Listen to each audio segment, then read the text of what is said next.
വജ്ര jubilee ആഘോഷിക്കുന്ന Kanjirappally saint Dominic's കോളേജിൽ പൂർവ്വ വിദ്യാർത്ഥികൾ, മാനേജ്മെന്റ്, അധ്യാപകർ, അനധ്യാപകർ മുതലായവർ ഡിസംബർ 27 തീയതി രാവിലെ 10 മണിക്ക് കോളേജിൽ നടക്കുന്ന വജ്ര ജൂബിലി മഹാസമ്മേളനത്തിൽ ഒത്തുചേരുമെന്ന് ഭാരവാഹികൾ വാർത്താ സമ്മേളനത്തിൽ അറിയിച്ചു. പുരാവസ്തു വകുപ്പ് മന്ത്രി രാമചന്ദ്രൻ കടന്നപ്പള്ളി വജ്ര ജൂബിലി മഹാസമ്മേളനം ഉദ്ഘാടനം ചെയ്യും. കോളേജിന്റെ പൂർവ്വ വിദ്യാർത്ഥിയും ഇപ്പോഴത്തെ രക്ഷാധികാരിയുമായ കാഞ്ഞിരപ്പള്ളി രൂപത അധ്യക്ഷൻ മാർ ജോസ് പുളിക്കൽ സമ്മേളനത്തിന് അധ്യക്ഷത വഹിക്കും. കാഞ്ഞിരപ്പള്ളി സെന്റ് തോമസ് കോളേജിൻ്റെ 60 വർഷം പൂർത്തീകരിക്കുകയാണ്. 60 വർഷം പൂർത്തീകരിച്ചതിൻ്റെ ഭാഗമായി നടത്തുന്ന വജ്ര ജൂബിലി ആഘോഷം ഡിസംബർ മാസം 27 തീയതി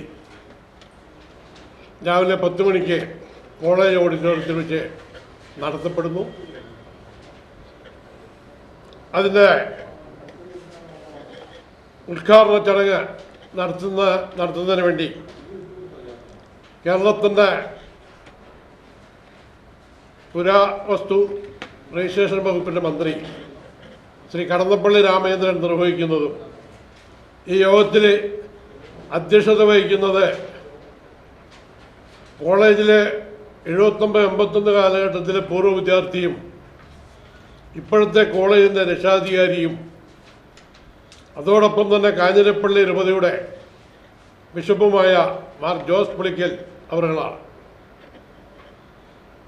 ഈ യോഗത്തിലെ മുഖ്യ പ്രഭാഷണം നടത്തുന്നത് കോളേജിലെ പൂർവ്വ വിദ്യാർത്ഥി സംഘടനയുടെ സെക്രട്ടറിയും പൂഞ്ഞാറിൻ്റെ MLA ശ്രീ സെബാസ്റ്റ്യൻ കുളത്തുങ്കൽ അവരുകൾ. പൂർവ്വ വിദ്യാർത്ഥി സംഘടനാ സെക്രട്ടറി അഡ്വക്കേറ്റ് സെബാസ്റ്റ്യൻ കുളത്തുങ്കൽ MLA മുഖ്യ പ്രഭാഷണം നടത്തും. Manager father Varghese Parinthirikkal, principal doctor Simon Thomas, സംഘാടക സമിതി അധ്യക്ഷൻ മാത്യു ചാക്കോ വെട്ടിയാങ്കൽ, സാഹിത്യകാരിയും പൂർവ്വ വിദ്യാർത്ഥിയുമായ റോസ്മേരി, വിരമിച്ച ജീവനക്കാരുടെ പ്രതിനിധി പ്രൊഫസർ CA തോമസ്, വിദ്യാർത്ഥി അധ്യാപക പ്രതിനിധി പ്രൊഫസർ ബിനോ പി ജോസ് തുടങ്ങിയവർ പ്രസംഗിക്കും. സമ്മേളനത്തിൽ കോളേജിൽ നിന്നും വിരമിച്ച ഗുരുശ്രേഷ്ഠരെ ആദരിക്കും.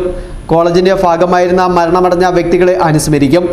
1.25 മണിക്കൂർ നീണ്ടു നിൽക്കുന്ന പൊതുസമ്മേളനത്തോട് അനുബന്ധിച്ച് ബാച്ച് ക്ലാസ് തല സംഗമങ്ങൾ, ഗുരുവന്ദനം, ഉച്ചഭക്ഷണം, ഗാനമേള, കലാപരിപാടികൾ എന്നിവ നടക്കുമെന്നും ഭാരവാഹികൾ വാർത്താ സമ്മേളനത്തിൽ അറിയിച്ചു.